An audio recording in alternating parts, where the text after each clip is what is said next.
Hello friends, welcome to online civil engineering. आज के lecture में हम पढ़ने वाले हैं एसएससी जेईई 29 जनवरी 2018 का जो पेपर हुआ था उसके फर्स्ट 50 क्वेश्चंस को डिस्कस करने वाले हैं फुल एक्सप्लेनेशन के साथ। तो आइए स्टार्ट करते हैं वीडियो को।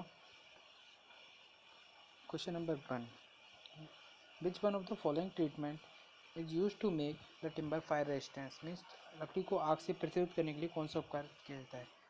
तो इसका करेक्ट आंसर हो जाएगा option number 1, Abel's process. Abel's process use किया जाता है अपन को टिम्बर को फायर रेजिस्टेंस बनाने के लिए। Next question, the dynamic modulus of elasticity of sample of concrete is compared in. Dynamic modulus of elasticity sample होता है वो किस में कंपेयर किया जाता है। तो इसका करेक्ट आंसर हो जाएगा अल्ट्रासोनिक पल्स वेलोसिटी टेस्ट, इसमें इसको कंपेयर किया जाता है। Next question, efflorescence in brick cause due to. Bricks में जो एफ्लोरेंस की प्रॉपर्टी होती है वो किसकी वजह से होती है। तो इसका करेक्ट आंसर हो जाएगा option number 4, presence of soluble salt in the parent clay. Efflorescence होता था कि कोई ब्रिक्स है तो ब्रिक्स की सरफेस पे वाइट पैचेज का आ जाना एफ्लोरेंस कहलाता है। उसका करेक्ट आंसर हो जाएगा presence of soluble salt in the parent clay. Next question, port-led cement का कौन सा युग पानी के साथ तुरंत क्रिया कर जल्दी जम जाता है। तो इसका करेक्ट आंसर हो जाएगा option number 3, try calcium aluminate. Means C3 ये होता है वो सबसे फास्ट रिएक्शन करता है पहले नंबर पे और जल्दी सेट हो जाता है। Next question, in the concrete mix with proportion of mixed gradient 1, 3 and 6, the actual quantity of sand per unit volume of cement if bulking of sand is 15%। अगर 50% सैंड की बल्किंग हो रही है तो अपन को सैंड की एक्चुअल क्वांटिटी निकालनी है। तो इसका सॉल्यूशन होगा कुछ इस तरह से। मिक्स प्रोपोर्शन दिया है, गिवन है 1:3:6 का। अपन मानेंगे कि वॉल्यूम का जो सीमेंट का वॉल्यूम है उसको अपन 1 मीटर क्यूब अज्यूम कर लेते हैं। तो सीमेंट का 1 हो जाएगा तो सैंड के लिए हो जाएगा 3 और एग्रीगेट के लिए हो जाएगा 6। अपन को 15% का बल्किंग दी हुई है तो 15% इसमें ऐड कर देंगे तो हो जाएगा 3 into 1.5 divide by 100 equal to हो जाएगा 3.45। इसका करेक्ट आंसर हो जाएगा। तो इसका करेक्ट आंसर हो जाएगा option number 2, 3.45। Next question, which of the following is true regarding stress strain curve of concrete. तो सबसे पहले अपन स्ट्रेस स्ट्रेन कर्व को देखते हैं, एक बार स्टडी करते हैं उसकी। तो ये होता है stress strain curve of concrete. इसमें क्या होता है कि जो पहले जो स्ट्रेस की स्ट्रेन की वैल्यू बढ़ती जाती है और एक पैराबोलिक शेप देता है ये इस तक, ये वैल्यू है 0.002 तक ये पैराबोलिक शेप देता है, 0.002 तक ये पैराबोलिक शेप देगा। उसके बाद ये एक स्ट्रेट लाइन शो करता है, ये स्ट्रेट लाइन को शो करता है। तो अब ऑप्शन चेक करते हैं अपन।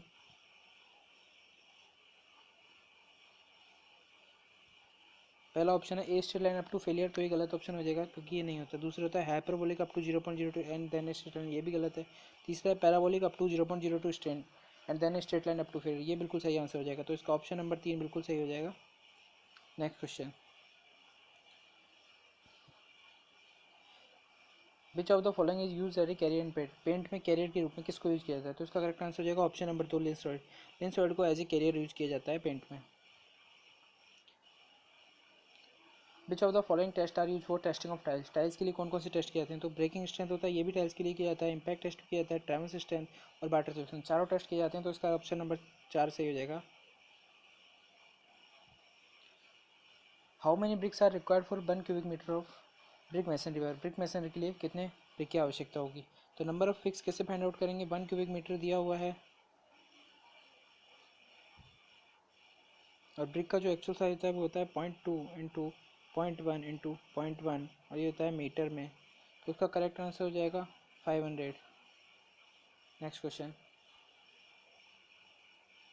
विच of the following mineral is responsible for the red colour in the brick. Brick में रेड कलर के लिए कौन सा मिनरल रेस्पॉन्सिबल होता है। तो इसका करेक्ट आंसर हो जाएगा option number 1, iron oxide. What is the unit of measurement for steel reinforcement. Steel reinforcement के लिए यूनिट ऑफ मेजरमेंट क्या होती है। तो इसका करेक्ट आंसर हो जाएगा option number 4, quintal. Option number 4 quintal बिल्कुल करेक्ट आंसर हो जाएगा। Next question, what is the weight per metre length for 12 metre diameter steel wire. 12 metre इसकी फॉर्मूला होता है एक डी स्क्वायर डिवाइड बाई 162। तो डी स्क्वायर यहाँ पे डी है 12 डी का स्क्वायर हो जाएगा 144 डिवाइड बाई 162, तो करेक्ट आंसर हो जाएगा 0.89, इसका बिल्कुल करेक्ट आंसर हो जाएगा। ऑप्शन नंबर 2 बिल्कुल सही है। Next question, what percentage of total cost is added in the cost of construction for contingency, contingency के लिए कितना जोड़ा जाता है, तो इसका करेक्ट आंसर हो जाएगा ऑप्शन नंबर 2, 5% कंटिजेंसी के लिए ऐड किया जाता है। Next question, what percentage of total cost is added to the schedule of rates for public work department, तो इसका करेक्ट आंसर हो जाएगा option number D, 21.5%। For the estimation of painting area of corrugated sheet, percentage increase in the area of the plain area, नालीदार चादर के painting क्षेत्र के आकलन के लिए प्लेन क्षेत्र से बढ़कर कितने प्रतिशत क्षेत्र को बढ़ाया जाता है, तो उसका करेक्ट आंसर हो जाएगा ऑप्शन नंबर 2, 14%। 14% बढ़ाया जाता है इसको। Central line method for estimating, central line method को कहाँ से ज़्यादा सूटेबल होता है, कहाँ इसको अडॉप्ट किया जाता है, तो इसका करेक्ट आंसर हो जाएगा option number 4, walls having same width, जहाँ पे वॉल्स की विड्थ सेम होती है वहाँ पे सेंट्रल लाइन मेथड को यूज किया जाता है। Next question, deduction at the L junction of A wall for total length of central line is, central line total central line की टोटल लेंथ के लिए एल डायरेक्शन में कहाँ पे रिडक्शन किया जाता है, तो उसका करेक्ट आंसर हो जाएगा ऑप्शन नंबर 2, नो रिडक्शन, कोई रिडक्शन नहीं किया जाता है। Calculate the quantity of cement required in cubic metre for 10 square metre of cement plaster 12 mm thick using cement mortar of 1:6, means 1:6 का सीमेंट मोटर का ratio लेना है और 12 mm थिक प्लास्टर यूज करना है, 10 स्क्वायर मीटर इसका area हो जाएगा। तो इसके लिए सॉल्यूशन होगा, वॉल्यूम ऑफ मोटर गिवन हो जाएगा कि 0.12 mm दिया हुआ है, तो ये हो जाएगा 0.12 इंटू 10 हो जाएगा 0.12 इसका वॉल्यूम हो जाएगा। ड्राई वॉल्यूम के लिए इसको अपन 1.25 से मल्टीप्लाई करेंगे तो ये ड्राई वॉल्यूम आ जाएगा 0.15। उसके बाद क्वांटिटी ऑफ सीमेंट अगर अपन को फाइंड आउट करनी है तो अपन को 1:6 का दिया हुआ है, तो सीमेंट यहाँ पे 1 है और 6 यहाँ पे सैंड के लिए है, तो इसको 1/7 इंटू 0.15, तो करेक्ट आंसर हो जाएगा 0.021।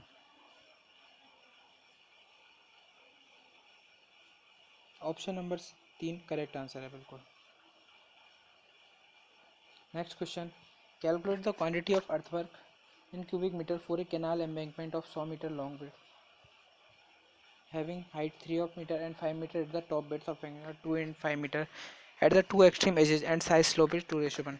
साइड स्लोप दिया हुआ है 2:1 का और जो इसकी लेंथ है वो 100 मीटर लॉन्ग एम्बैंकमेंट दिया हुआ है और उसकी दो हाइट दी हुई है 3 मीटर और 5 मीटर और बेड दी हुई है 2 मीटर और 4 मीटर। तो इसका सॉल्यूशन कुछ ऐसे होगा, पहले हाइट की बना है 3 मीटर और दूसरी बार हाइट है 5 मीटर। पहली कंडीशन में बिड्थ 2 और सेकंड के लिए बिड्थ हो जाएगी 4। तो सबसे पहले अपन इसका फिगर ड्रॉ करते हैं, तो 2 मीटर इसकी बिड्थ हो जाती है और हाइट अपन एज्यूम करते हैं, पहली बार हाइट गिवन है अपन को 3 मीटर वाली, तो 2 और 3 यूज करते हैं। इसके लिए अपन को साइड स्लोप दिया हुआ है 1:2 का, तो जो मेन हाइट हो जाएगी वो इसकी टोटल हो जाएगा, एरिया आ जाएगा हाफ इंटू बेस ये रेक्टेंगल इसका हो जाएगा हाफ इंटू बिड्थ हो जाएगी पहली बिड्थ और दूसरी बिड्थ का summation into distance between both widths, तो इसका एरिया आ जाएगा 24।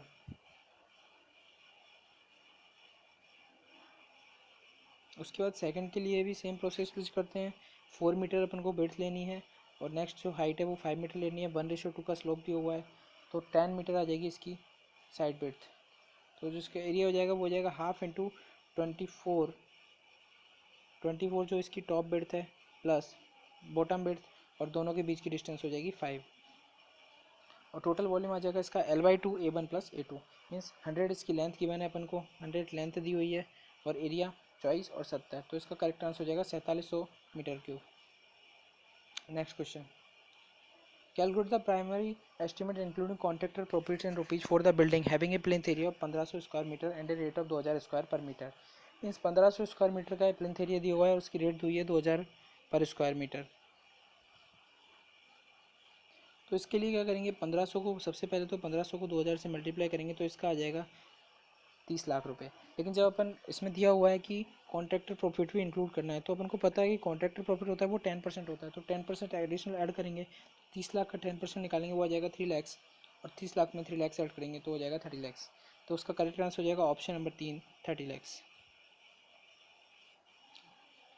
10 division of vernier scale are equal to 11 division of main scale of each 0.1. What is the least count? Least count of vernier scale, तो उसका correct answer हो जाएगा option number 2, 0.01। 0.01 इसका correct answer हो जाएगा। Next question, which of the following statement is include the principle of surveying, तो उसका correct answer हो जाएगा working from whole to the part. जब सर्वेइंग करते हैं तो अपन ये इस प्रिंसिपल को फॉलो करते हैं कि होल से पार्ट की तरफ बढ़ते हैं। Number of links in 20 metre metric chain, 20 metre metric chain में नंबर ऑफ लिंक्स कितने होते हैं, तो उसका करेक्ट आंसर हो जाएगा ऑप्शन नंबर 2, 100 होते हैं। अगर ये बात करता है 30 मीटर की तो इसका करेक्ट आंसर हो जाएगा 150। The hypotenuse allowance for 30 metre long chain if the slope is 1:10, तो 30 मीटर के लिए हम इसके लिए होता है जो स्लोप होता है वो होता है h²/2। स्लोप गिवन है 1/10 का, ये होता है h/l के इक्वल टू, तो यहाँ पे h/l इक्वल टू कर देंगे 1/10, तो यहाँ पे l गिवन है तो h की वैल्यू हो जाएगी 3 मीटर, और जो फॉर्मूला होता है cm इक्वल टू h²/2l, तो वैल्यू पुट करेंगे तो इसका करेक्ट आंसर आ जाएगा 0.15। मीन्स हाइपोटेनस अलाउंस होता है जो cm h²/2l, उसका करेक्ट आंसर हो जाएगा option number 3, 0.15। What is the declination if magnetic meridian is towards the western side of the true? Declination यदि चुंबकीय मध्य टू मध्य के पश्चिम ओर, तो झुकाव क्या होगा, तो इसका करेक्ट आंसर हो जाएगा नेगेटिव, ऑप्शन नंबर 2, नेगेटिव इसका करेक्ट आंसर हो जाएगा। Next question, correction of length due to reduction to mean sea level, mean sea level के लिए जो करेक्शन होता है वो होता है किसके प्रोपोर्शनल होता है, तो इसका करेक्ट आंसर हो जाएगा option number 1, directly proportional to measure length. Measure length की डायरेक्टली प्रोपोर्शनल होता है क्योंकि इसका फॉर्मूला होता है, जो करेक्शन होता है वो होता है LH/R के, तो डायरेक्टली प्रोपोर्शनल होता है मेजर लेंथ L के। Next question, how much refraction correction is required for a distance of 500 metre, 500 metre के लिए कितना रिफ्रैक्शन करेक्शन रिक्वायर्ड है, तो रिफ्रैक्शन करेक्शन के लिए अपन नॉर्मली जानते हैं फॉर्मूला होता है 0.1/2 इंटू d²। यहाँ पे d लेना है वो अपन को यूज करना है किलोमीटर्स में, तो d की वैल्यू जब 0.500 किलोमीटर हो जाएगी तो इसका करेक्ट आंसर होगा 0.0028। Next question, what is the purpose of conducting a resection method in the plane table surveying, plane table surveying में रिसेक्शन मेथड को क्यों यूज किया जाता है, किस लिए अपन रिसेक्शन मेथड को यूज करते हैं, तो इसका करेक्ट आंसर हो जाएगा option number 1, to determine the location of instrument, instrument की लोकेशन को पता करने के लिए रिसेक्शन मेथड का यूज किया जाता है।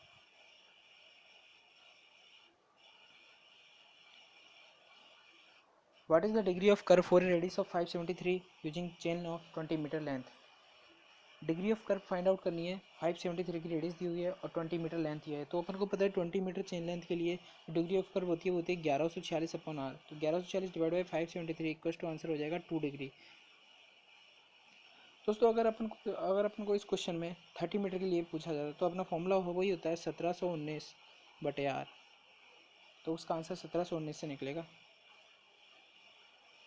Next question, which method of contouring is most suitable for हिली टेरेन, हिली टेरेन्स के लिए कौन सा मेथड बेस्ट होता है, तो उसका करेक्ट आंसर हो जाएगा option number 1, cross section method सबसे बेस्ट मेथड होता है।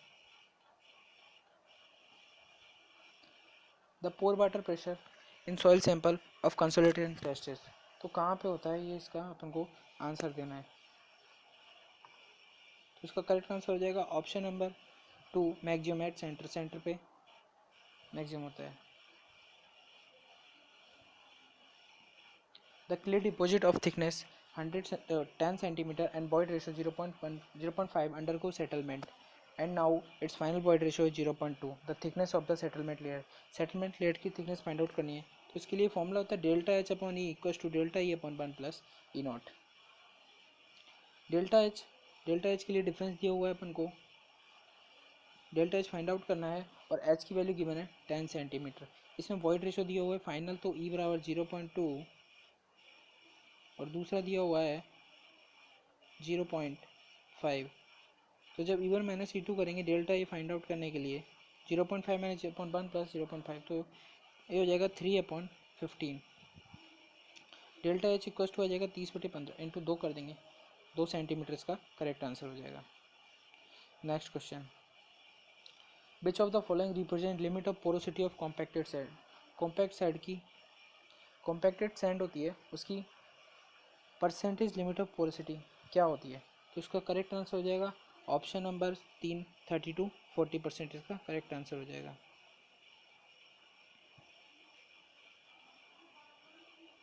इन the following head permeability test in the duration of 3 hours and initial head of 1000 mm is dropped to 350 mm. The diameter of stand pipe is 0.5 cm and the length and diameter of soil specimen are 20 and 10 cm. What is the coefficient of permeability of the soil? तो falling head permeability जो formula होता है, test होता है, उसके लिए अपन formula use करते हैं K बराबर AL/80 log E H1/S2। तो एरिया की वैल्यू जो अपन को फाइंड आउट करनी होगी, तो एरिया के लिए फॉर्मूला होता है π/4 d²। डी गिवन है 5 सेंटीमीटर मीन्स 5 mm का डायमीटर अपन को गिवन है, लेंथ गिवन है 200 mm और डाय एक जो सेकंड एरिया निकालते हैं उसके लिए डाया होता है 100 mm, इसको डाय गिवन है। और H1/S2 की वैल्यू गिवन है 1000 mm और 350 mm।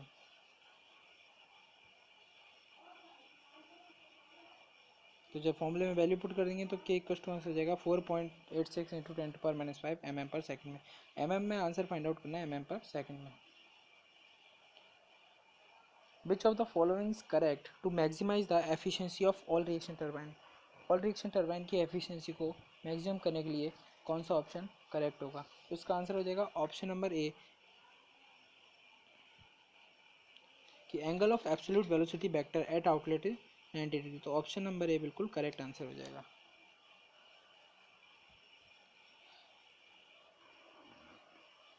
Next question, a 1.2 meter wide rectangle channel of beds of 0.004 and Manning's coefficient 0.01 carrying the discharge of 0.5 meter cube per second, the normal depth of the channel। तो इसका correct answer हो जाएगा option number सी 0.43। तो इसका explanation ऐसे देखते हैं अपन कि क्यू बराबर फॉर्मूला होता है 1/n ए आर की पावर 2/3 एस की पावर 1/2। ए इक्वल टू होता है B into Y breadth into depth, और जो हाइड्रोलिक मीन रेडियस होती है वो होती है A/P। पैरामीटर होता है वो बी हो जाएगा, तो आर इक्वल टू हो जाएगा वाई। तो क्यू बराबर जब वैल्यू पुट करेंगे तो 1/n B by into by की पावर 2/3 और एस की पावर 1/2। तो क्यू बाई बी हो जाएगा 1/n बाई की पावर 5/3 एस की पावर 1/2। जब वैल्यू पुट करेंगे तो इसका बाई की वैल्यू अपन को फाइंड आउट करनी है, तो बाई का करेक्ट आंसर हो जाएगा 0.43। विच of the following statement is correct, इनमें से कौन सा कथन सही है? तो पहला पढ़ते हैं, pumps connected in parallel are use to boost the head whereas pump operating in series boost the discharge. बिल्कुल रॉन्ग, ये बिल्कुल गलत हो जाएगा। Next question, pump operating in series boost the head, सही है। Whereas pump operating in parallel boost the discharge, बिल्कुल correct answer हो जाएगा ये ऑप्शन नंबर 2 बिल्कुल सही हो जाएगा इसका। Next question, draft tube at the exit of reaction turbine use for hydraulic product is. तो ड्राफ्ट की यूज की जाती है एग्जिट पे, हाइड्रोइलेक्ट्रिक प्रोजेक्ट में जो टरबाइन यूज किए थे रिएक्शन टरबाइन में, उसके एग्जिट पे जो ड्राफ्ट ट्यूब यूज की जाती है, तो उसकी प्रॉपर्टी फाइंड आउट करनी है। तो इसका आ जाएगा answer option number 3 always emerge in water, ये हमेशा वाटर में डूबी हुई होती है। ऑप्शन नंबर 3 बिल्कुल करेक्ट आंसर हो जाएगा इसका। Next question, what is the depth of centre of pressure for a rectangular lamina which is vertically inside the water of high tides. तो इसका करेक्ट आंसर हो जाएगा ऑप्शन नंबर 3 2h/3। ये वैसे तो डायरेक्ट होता है, इसको अपन फाइंड आउट भी कर सकते हैं। इसमें फॉर्मूला होता है एच के लिए सेंटर ऑफ प्रेशर निकालते हैं, इसको एच स्टार से डिनोट करते हैं, equals to H bar plus I G upon A H bar. यहाँ पे जो एच बार होगा वो हो जाएगा इसका सेंटर ऑफ ग्रेविटी। तो एच बार की वैल्यू हो जाएगी इसके लिए h/2 प्लस आई जी होगा वो BD/12 हो जाएगा, तो BH/12 और एरिया हो जाएगा B इंटू एच और एच बार हो जाएगा h/2। जब इसको सॉल्व करेंगे तो करेक्ट आंसर आ जाएगा 2h/3।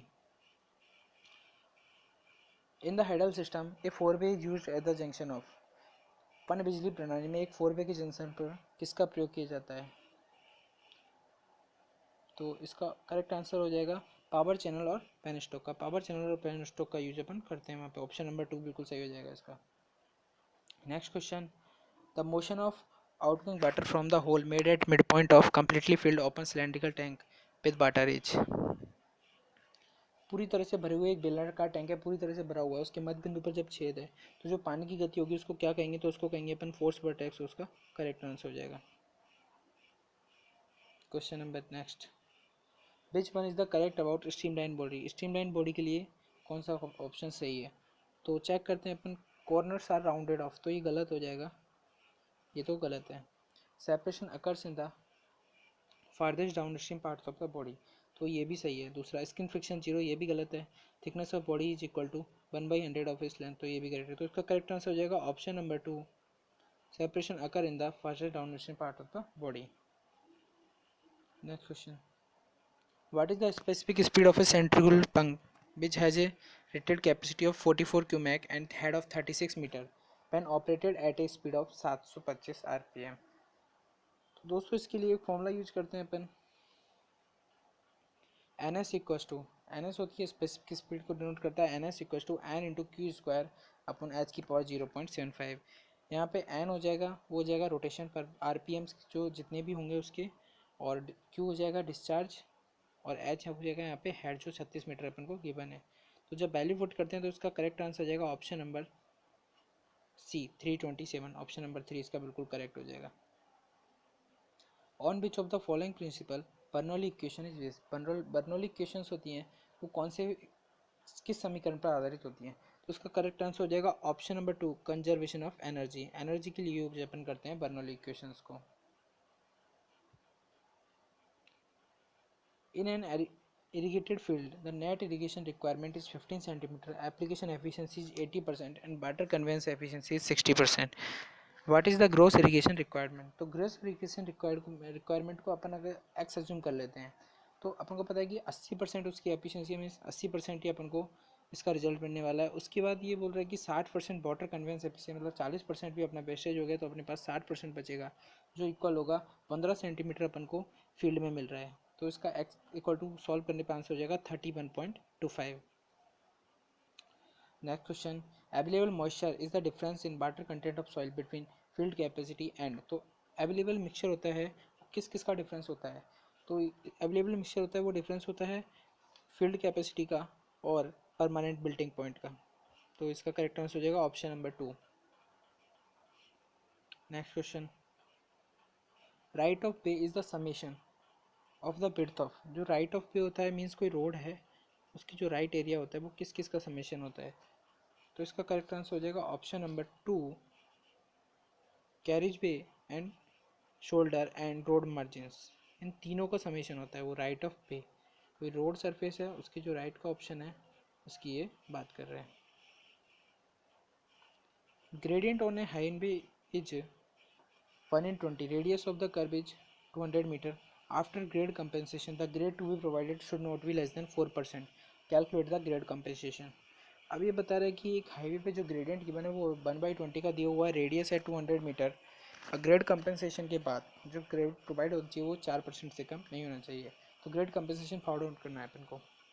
तो ग्रेडियंट गिवन है n इक्वस टू 1/20 मीन्स 5% का ग्रेडियंट गिवन है। उसके बाद ग्रेड कंपेंसेशन की बात करें तो उसके लिए फॉर्मूला होता है 30 + r/r, और दूसरा फॉर्मूला होता है 75/r। जो इनमें से मिनिमम होता है उसको अपन यूज करते हैं। तो अपन दोनों की वैल्यू निकाल के आंसर आएगा 0.375 मिनिमम है, तो इसको अपन यूज कर लेंगे।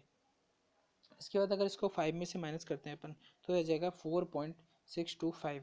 5 में से माइनस करने पे मीन्स ये 4 से ऊपर है, कम नहीं है, तो इसको अपन यूज करते हैं। तो इसका करेक्ट आंसर हो जाएगा ऑप्शन नंबर 1, 0.38 ग्रेड कंपेंसेशन होगा जिस पे जो ग्रेड प्रोवाइड किए जाएंगे वो 4% से कम नहीं होगा। तो इसका करेक्ट आंसर हो जाएगा option number 1, 0.38%। Next question, which one of the following is the most important parameter for the removal of discrete particle in design of continuous flow rectangular sedimentation tank। तो इसका करेक्ट आंसर हो जाएगा option number 3, surface overflow rate. The most efficient method to conserve energy in the form of oil और gases. Oil और gases की फॉर्म में जो एनर्जी फाइंड आउट करते हैं अपन ऊर्जा संरक्षण करने के लिए सबसे प्रभावी तरीका कौन सा होता है? तो उसका करेक्ट आंसर हो जाएगा ऑप्शन नंबर 4, पायरोलिसिस। पायरोलिसिस का करेक्ट आंसर हो जाएगा कि पायरोलिसिस में क्या होता है कि जो ऑयल और गैसेस की फॉर्म में अपन को एनर्जी को कंजर्व करना होता है। तो दोस्तों ये थे फर्स्ट 50 क्वेश्चन। आगे के क्वेश्चंस के लिए भी अगली वीडियो में हम आगे के क्वेश्चन जो नेक्स्ट 51 से 100 क्वेश्चन है उनको डिस्कस करेंगे। तो वीडियो को लाइक करें, शेयर करें और चैनल को सब्सक्राइब करें। Thank you.